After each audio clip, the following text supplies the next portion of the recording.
Red lights are on the gantry for a 25-minute race. The final ever Bikesports Championship race is about to get underway. Red lights still on, still on, still on. Out they go. And it's a good start by Charles Hall from the second row of the grid. Of course, he's got that gap in front of him where Jamie Keevil wasn't.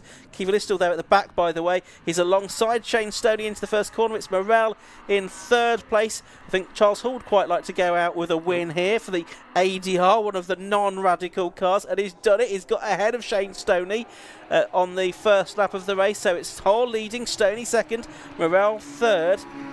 And then in fourth place, was that Headlam in fourth position? I think it was, as they make their way out of the old hairpin for the first time.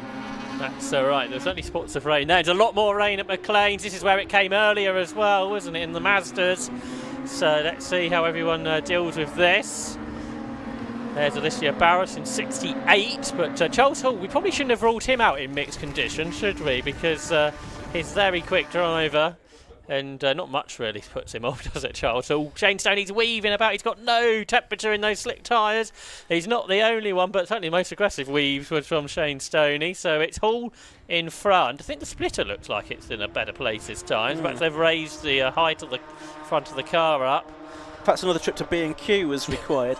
Down towards the hairpin they go for the first time. It's Hall leading, Stoney second, Morel third. It was a spin at Redgate for Keevil on the green flag lap. Thanks to Matt for letting us know that. And Keevil will see where he has got to by the end of the first lap, which is any moment now. Oh, and that's Leon Morel, the champion's off the road. He's onto the old part of the circuit, the national part of the circuit, rejoins just in front of Philip Brown. So it's Headlam now up to third, Morel fourth, Brown fifth, Ross Board sixth, seventh is the number 161 car of Paul Stewart, isn't it? It's not the greatest extra one that's been put on that car. No, exactly. So the race goes on, and where has Keevil got to? He's only got to 17th on the opening lap. But the leaders absolute together, so they may not be a champion, but a battle for the win on very much here between the two, probably the two fastest drivers in bike sports competition over recent years. Charles Hall and Shane Stoney up towards McLean's. They're driving away from the competition. Dan Headlam leads the B class from Leon Morel after that big slide off the circuit. But the leaders absolutely nose to tail at Coppice Corner. And going away from the pack, as I say. But great battle on here between the ADR that hasn't really worked that well before. It's going well now, but maybe not as well as Shane Stoney. But he's on the damp side, so I had to back out of it. So it's Hall still ahead then of Stoney's. They go through the left-right at the S's and head off towards the Melbourne Loop. Charles Hall, who raced as high as Indy Lights, up against Shane Stoney, the former 750 Motor Club Sax Max champion. Yeah, he's raced in minis and radicals. And won. And won as well. Yeah, exactly. Very, very quick competitor. And he's just behind Hall here. So two really quick, really proper drivers here. And they've pulled a long way clear, haven't they, of the third place car, which should be and still is, I think, Daniel Headlam in third place, who leads Class B. Ross Board is third in Class A. Fido is fourth in Class A. And Jamie Keevil is still the last Class A car out there. I think he's seventh in class. At the start of the lap, at least. Yeah. So, safety car. Why have we got a safety car? We've not seen anything that should have caused that, but maybe a car off around the circuit, which we'll pick up in a minute. Shane Stoney has certainly seen the yellow flags and the lighting panels and has backed off. Keevil has made up another place. There we go. And that is the Mark Grayson car, isn't it? So he must have spun the old hairpin on the previous lap. So Mark Grayson was towards the back of the field anyway. He's had a spin down at the old hairpin. Now we've only got 1 minute before the pit window opens. Oh, what's gone on there? I'm just thinking about the pit window's going to be carnage. Yes, exactly. So that will probably by the time they get to the end of this lap, I would think they'll be able to go into the. Will the cars further back? Charles Hall might want to slow down here and not steam off, because the others could get the chance to come in first here, be held up behind the safety car, and that would all go very wrong for him. Yes. Of course, it's 30 seconds stationary, plus any penalty from the earlier race, so at most 40 seconds. that you have to be stationary. Good luck to everyone timing this if they all come in. And yeah, I don't think tyres are going to be a consideration now, are they? Well, there might be rain later, but I think you're going to basically got a free pit stop. It opens in 15 seconds. I don't think the leaders are going to be there. Do they have to pass a pit open board first? I don't think so. No, I don't think so, providing we are past the 20-minute mark when they enter the pit lane, which the first 5 cars have not done, and now it's 20 minutes to go. So possibly the next group of cars could head into the pits were they so inclined. So I don't think there's any. There's the pit window open message. Don't think there's any pit to car radios here, is there? So you'd need to sort of know where you are. And it's Doug Carter, a former champion, of course, coming in, or former class champion. So using his years of experience, but you've never had to do this before, really, before this year, have you, in this? But that's and he's doing a tyre change. Was he on wets? And that's the real reason he's come in. But they can turn this into a scheduled pit stop. Yeah, slick tyres ready to go on then. The RJ Motorsport team hard at work. 84 in as well. So that is Price. Yeah, wet tyres have certainly come off there.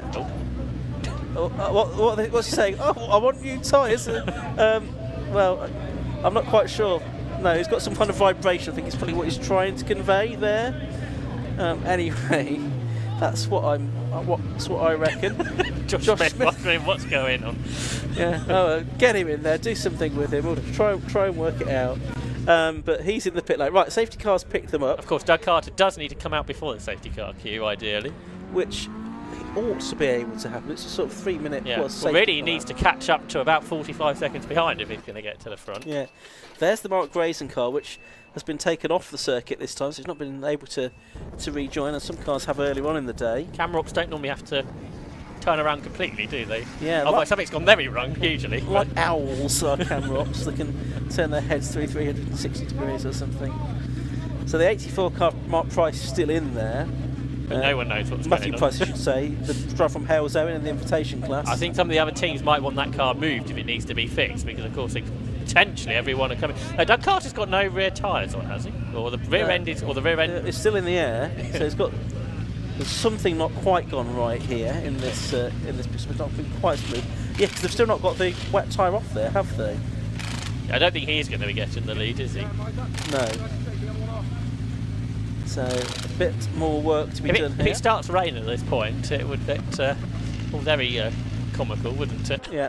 So slicks on, and safety cars coming in this lap as well. The safety car lights are out. Now, are we still going to have a dive of teams into the pit lane here, even though the race is going to continue? There's 17.5 minutes of the race left to go, and it's steady almost into the back of Charles Hall. Safety car pulls in, Leon Morel pulls in, and so too does Ross Board and a few others, quite a few others further back. But it's still Charles Hall leading, Shane Stoney second, Daniel Headlam third, as they head into Redgate Corner for the 5th time in this race on now what is quite a nice sunny evening at Donington. That's right. I wonder if some of the further back in the queue may have not really known the safety car was coming in as well. So that's why we saw so many further back. Pitt, Board, Drew, Barrett, Childs all in. But it's nose to tail for the lead into the old hairpin. The ADR then leading, the PR6 Radical, the central seat Radical, from a decade and a half ago now, but it's still a super quick machine. And Headlam and Brown are up next. And then about over 5th between Paul Seward and Tom Cockrell, who was a class winner at Brands Hatch after Liam Morrell was penalised. But for the lead, a great battle then, continuing. You don't really want them to pit, do you? Because having this battle, which is now side by side, Shane Stoney around the outside, breaks later and takes the lead.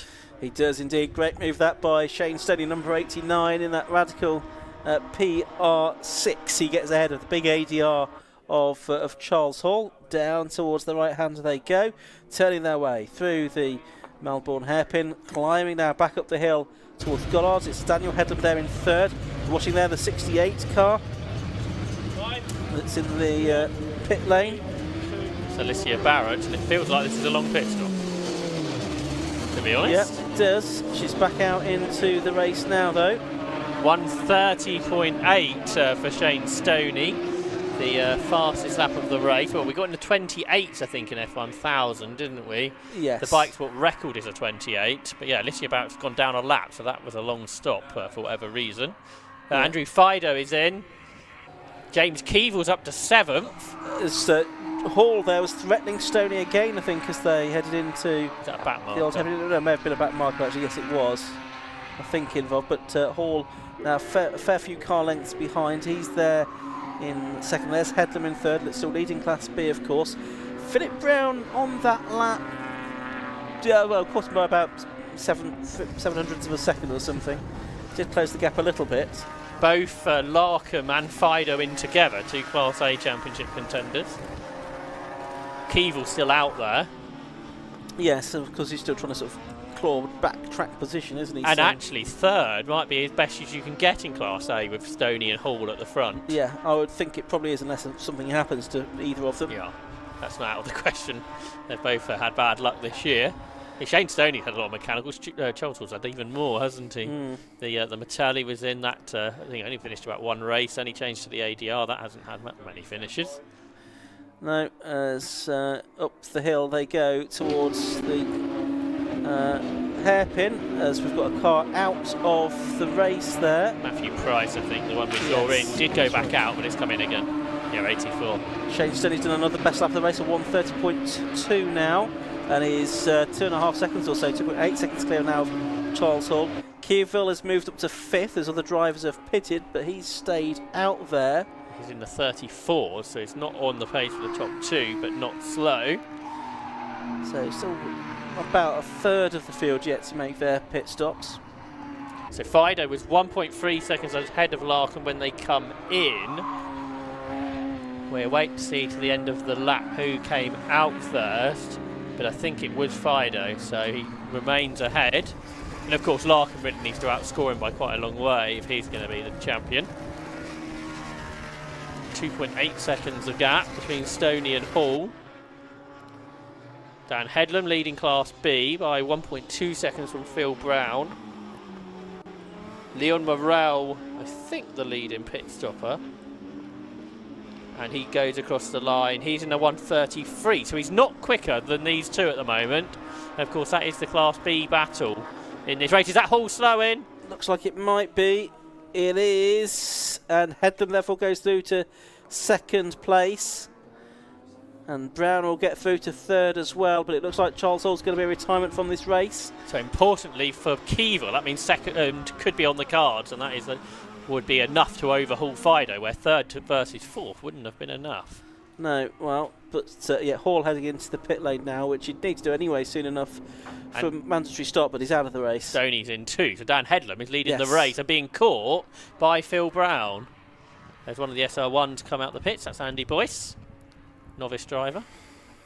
Yeah, as an invitation this weekend, obviously the SR1s will be a much bigger part of the Radical Club Challenge as this will be for next season. Scott Mittell there, we can see, having a word with Charles Hall down there in the pit lane, but the eyes tell me that all is not well with that car and may not be able to get back out. They're still looking like they're doing what they can to get the car back out, but looking at something on the dash, aren't they, I think? Trying to figure out what's going on.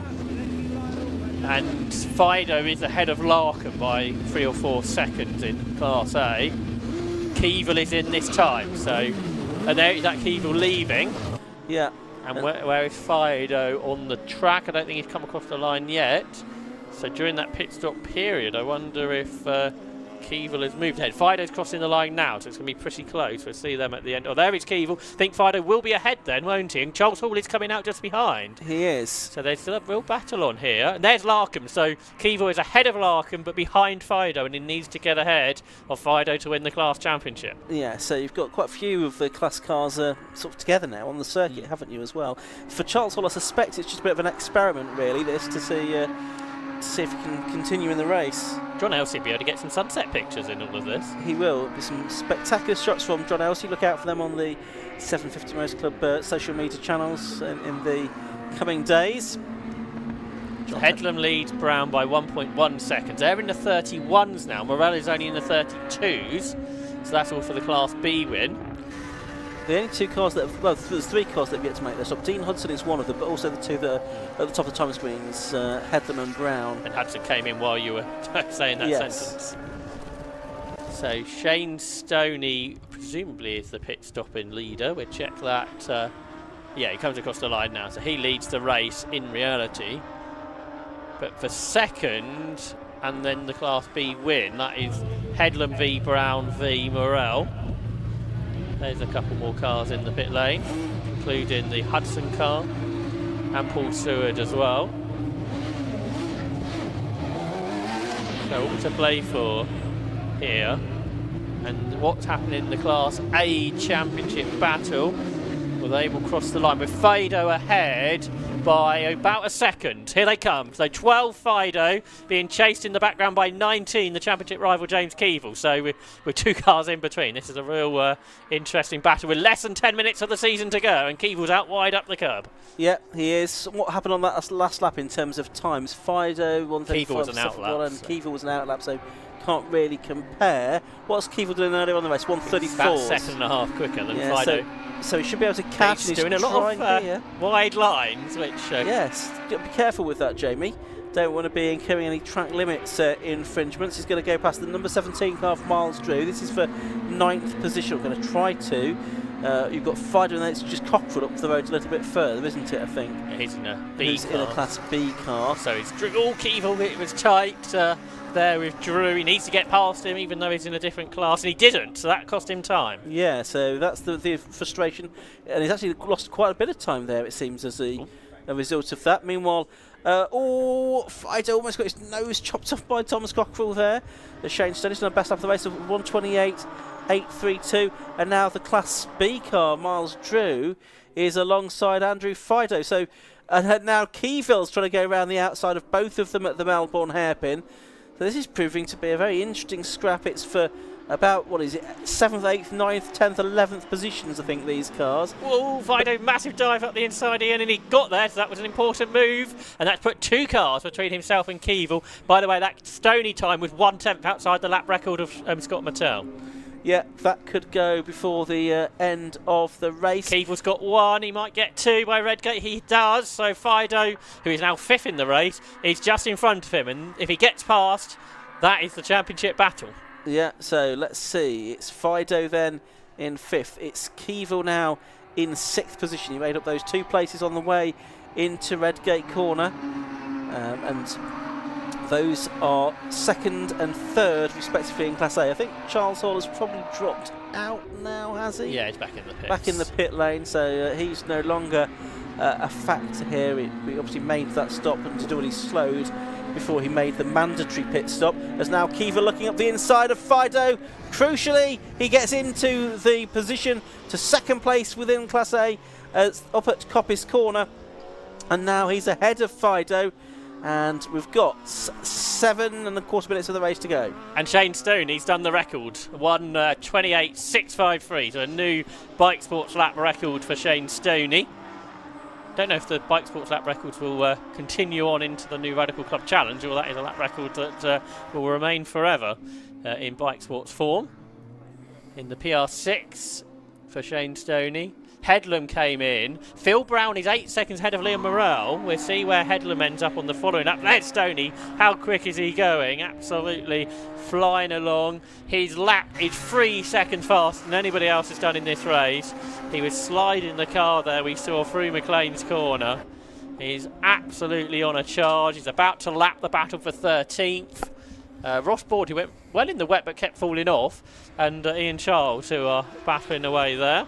So do you get it that Keevil and Fido will be level on points if it stays this way, with Keevil getting the Class A Championship because he's had that win earlier on today? And he's had quite a few class wins where none for Fido. Yeah, exactly. So that's right. So Shane Stoney now, we're watching him with 6 minutes of the race to go. He's half a minute at the moment behind Daniel Headlam, who has still yet to make his stop. I think he came in on the previous lap, so we'll see what's happening in Class B at the end of this lap. Brown was 8 seconds ahead of Morrell. We'll see where Headlam slots in. So another fastest lap. Yeah, 1:28.297. So he's now taken 0.3 off Scott Mattel's lap record. I think that's faster than the F1000 cars too. I'll check that later. But I mean, we were talking about what tyres they should be on at the beginning of this race, and now Shane Stone is giving us the answer by taking the lap record by nearly half a second. I think he's taken them at almost all tracks this year, or certainly when we've had dry races. Here we go then. So there is Headlam ahead of Morrell, but Phil Brown ahead of both. So Phil Brown, who won at Silverstone in Class B, looks like he might be on set for another Class B victory. Yeah, could well be. As this race has 5.25 minutes to go. There is Headlam then, having rejoined the circuit from the pit stop, 7 seconds or so behind Philip Brown, and about 2 seconds ahead of Leon Morrell, who had that dramatic moment at the hairpin in the lap there earlier in the race. There is Headlam Morrell, I should say, just going through in the background. Pit window is now closed. I think everyone's made their stop. Yes, they have.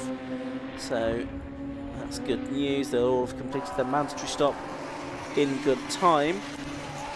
So there's Morrell, and it'll be interesting to see if he can catch Headlam then for second within this class before the end of the race. Obviously, Morrell, the champion this season, with 6 Class B wins before this today, 7 including this morning.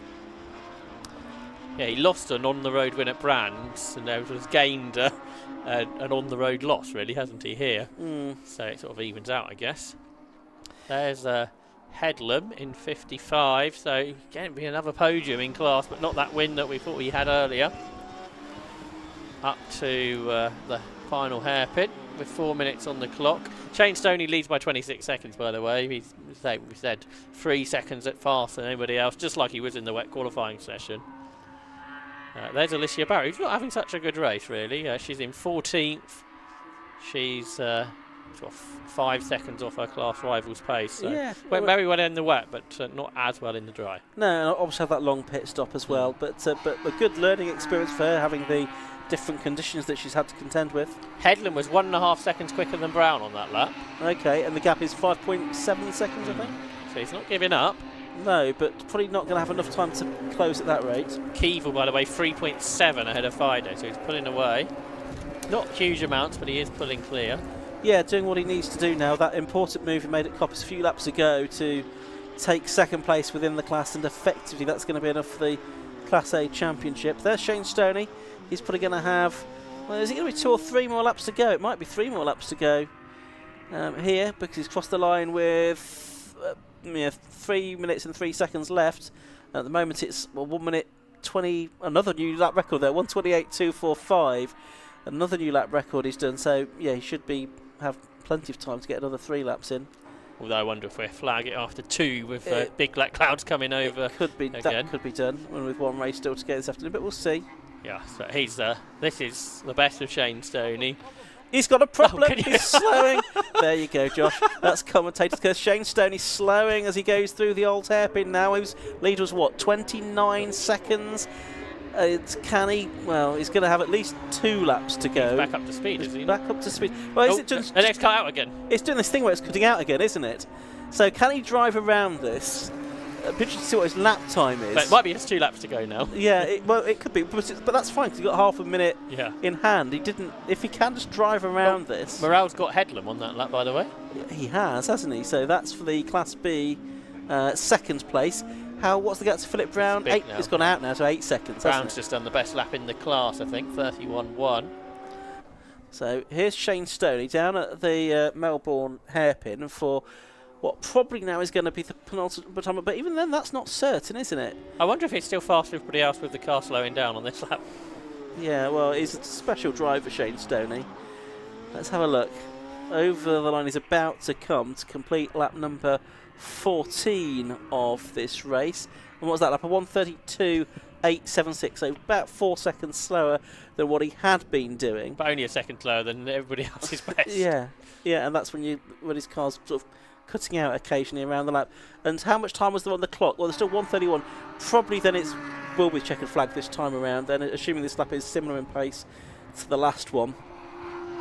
But he's got a lead still of 28 seconds, I think that is. Yeah, 28.206 seconds over Philip Brown, who in turn, in that Class B lead, has an advantage over Leon Morrell of 9 seconds plus now. Now Doug Carter's got slicks on it, on a 1:33, so he's one of the quickest drivers out there. But just went for the wrong tyre choice at the beginning, which cost him. So Shane Stoney's lapped everyone up to 10th because Tom Cockrell there just ahead of the 29-year-old. the Burkitt Relay scratch winner from 4 years ago, the Radical SR1 champion in 2019, the Double Mini Challenge Cooper champion, and the Sacked Max champion 13 years ago. That was probably decided here at Donington as well, wasn't it, I think? And he's coming out of the penultimate hairpin, and this will be win number 4 of the season, and that'll be the most overall wins of anyone in bike sports this year. So Shane Stoney comes through the final corner with 5 seconds to go on the clock, and the checkered flag is ready, and it is waved at Shane Stoney, who does get home with about 1.3 seconds before the 25 minutes, but the checkered flag waves nevertheless, and it's a dominant win as it proves for Shane Stoney, who had the demise of Charles Hall, who was leading in the early stage of the race. Just checking in Class A, how big was Keeville's advantage over Fido? It was 8 seconds. So, unless Keeville has a problem, he's just there in the background, actually just heading down towards the Fogarty S's. Looks like he's going to be good for position. Phil Brown for his second win in Class B of the season. He beat Liam Morrell at Silverstone, and he's beaten him quite convincing fashion in the end here at Donington. Yeah, good result there for Philip Brown. Here is going to be Leon Morrell then to take 3rd position overall and 2nd in Class B. 3rd in Class B to number 55 Daniel Headlam, and there's Andy Boyce, who's the best of the invitational cars, and for next year the best of the SR1s, which will have their own class in the Radical Club Challenge, as it will be known then. And here is Jamie Keeville coming through now, and he has secured the Class A Championship. He'll finish level on points with Andy Fido, assuming Fido comes home next, which he does. And Fido, although level on points, has not had the victories in class that Keeville's had this season, so Jamie Keeville will be our Class A champ for this year. A very closely contested class it was too. Miles Drew, 7th overall in the race. Paul Seward is going to be in 8th. Steve Larkin from the back, he will be 9th, and Tom Cockrell completes the top 10 in the last car on the lead lap. So that is Bike Sports done. It's been, a history of 15 years or so with the 750 Motor Club. It's still going to be about, really, but in a different guise with the Radical Club Challenge. Yeah, and a shame there that for the non-Radical racers that they didn't get to the end, in particular Charles Hall there. But Shane Stoney it was that took the win in his Radical PR6. 15 laps he completed, despite problems towards the end. The 89 car was 30.89 seconds clear of number 11, Philip Brown, who was 2nd and won Class B. 3rd was number 11, Leon Morrell. 4th was number 55, Daniel Headlam. 5th, number 19, Jamie Keeville, who, with that 2nd place in Class A, wrapped up the Class A Championship. 6th was number 12, Andrew Fido, who was the driver that he pipped. 7th, number 17, Miles Drew. 8th, 161, Paul Seward. 9th was number 93, Stephen Larkham, and number 59, Tom Cockrell, round out the top 10. And those were all the cars on the lead lap as well, because Ross Bordy and Charles Calvin O'Connor and Alicia Barrett were all a lap down. Doug Carter changed tyres during the race and improved his pace to finish in 15th position, ahead of Andy Boyce, the best of the S1s, and Vikram Sidera, with the demise before the end of the race of Dean Hudson, Charles Hall, Matthew Price and Mark Grayson, John Wolfett a non-starter. So that brings to an end the Radical Bikesports Championship. A win in the championship for Leon Morrell, a win in Class A for Jamie Keeville as far as the points were concerned. And we've got one more race to come this evening. That's for the 116 Sprint Champ Trophy and the 120 Coupe Cup. More of that in a moment, but we're now going to head down to the pit lane. We're going to have Matt Suckling. He's going to talk to our race winner in the Bike Sports. That's Shane Stoney. Thanks, Ian. Yeah, down here with Shane Stoney. Shane, finally this weekend something has gone right for you. 4 wins this year. How was the race for you there? Yeah, finally something actually went right. Oh, it's been an absolute disaster, hasn't it, this year? I think I don't think I've had a race where I've not had some kind of problem, so it's been a bit of a... But massive thank you to my dad, massive thank you to Will, massive thank you to everyone in the paddock who's helped us out, because I mean we've had some absolute random problems that have kicked in this year. That one wasn't without its sort of issues as well, and you know, so yeah, it's just been it was nice to actually get some clear running and get the car. The car seemed to be working for the most part, and it's like, yes, let's just keep going, keep my head down and just go. So yeah. Did you have a slight problem down through the old hairpin on the penultimate lap, was it? Yeah, it tripped on the fuel surge, so not done that before, don't know why. So then I was like, right, I'm just going to back right off now. I was desperately trying to get a 27, so I was going absolutely flat out trying to get a quick lap. So Didn't quite make it in the end, but a few times got close, but never quite got it there. So, but yeah, no, it's been a good year. It's been really enjoyed my year. Shame I mean, I've never had a year like this in 15 years, so it was just no luck at all. And the only luck we've had has been bad. So the championship was out pretty much straight away. But yeah, been a good year, and hopefully we're back next year and try and have a good year. Yeah, good to hear. And also a new lap record there at the end. Yeah, that was nice. Always nice, you know. So nice. You know, when the pace is good, when the car works, the pace has been really good. It's not worked, so you know. But yeah, no. Thank you to everybody, and yeah, thank you to all the marshals and everyone else who's involved in putting a meeting like this together. Because you know, we can't go racing without all the marshals and everybody else, and they give up their time for this. So we do appreciate it.